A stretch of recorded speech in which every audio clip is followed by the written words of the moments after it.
শক্তিশালী ভূমিকম্পে কাঁপল জাপান। সোমবার সন্ধ্যায় দেশটির উত্তর ও উত্তর পূর্বাঞ্চলে আঘাত হানে ৭.৭ মাত্রার এই প্রবল কম্পন। ইওয়াতে প্রদেশের মিয়াকো শহর থেকে ৭১ মাইল দূরে সমুদ্রের তলদেশে ছিল এই ভূমিকম্পের কেন্দ্রস্থল। তীব্র এই কম্পন অনুভূত হয় রাজধানী টোকিও পর্যন্ত।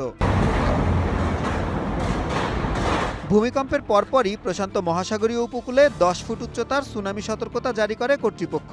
আওমোরি, হোকাইডো ও ইওয়াতে প্রদেশের বাসিন্দাদের দ্রুত উঁচু স্থানে সরে যাওয়ার নির্দেশ দেওয়া হয়। সমুদ্রের পরিস্থিতি খুব একটা ভয়াবহ না হওয়ায় পরবর্তীতে সতর্কতা কিছুটা শিথিল করা হয়।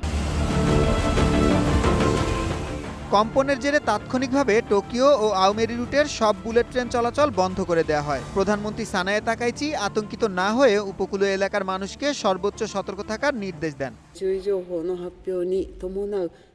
আগামী এক সপ্তাহ বড় ধরনের কম্পনের ঝুঁকি থাকায় দয়া করে সবাই এখনই নিরাপদ আশ্রয়ে যাওয়ার প্রস্তুতি নিন এবং সাথে জরুরি প্রয়োজনীয় জিনিসপত্র রাখুন। আর যারা সুনামির সতর্কবার্তার অধীনে আছেন তারা কোনোভাবেই নিচু এলাকায় থাকবেন না। উঁচু পাহাড় বা নিরাপদ ভবনে আশ্রয় নিন।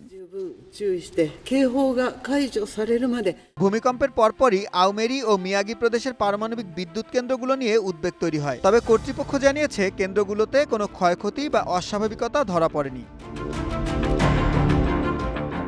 এখন পর্যন্ত কোনো প্রাণহানির খবর না পাওয়া গেলেও আতঙ্ক পুরোপুরি কাটেনি। জাপানের আবহাওয়া দপ্তর হুঁশিয়ারি দিয়েছে যে আগামী ৭ দিনের মধ্যে আবারও একই মাত্রার শক্তিশালী ভূমিকম্প হতে পারে। তাই উপকূলবাসীকে সার্বক্ষণিক সতর্ক থাকার পরামর্শ দেওয়া হয়েছে। সুলাইমান সবুজ, ওয়ান ইন্টারন্যাশনাল ডেস্ক।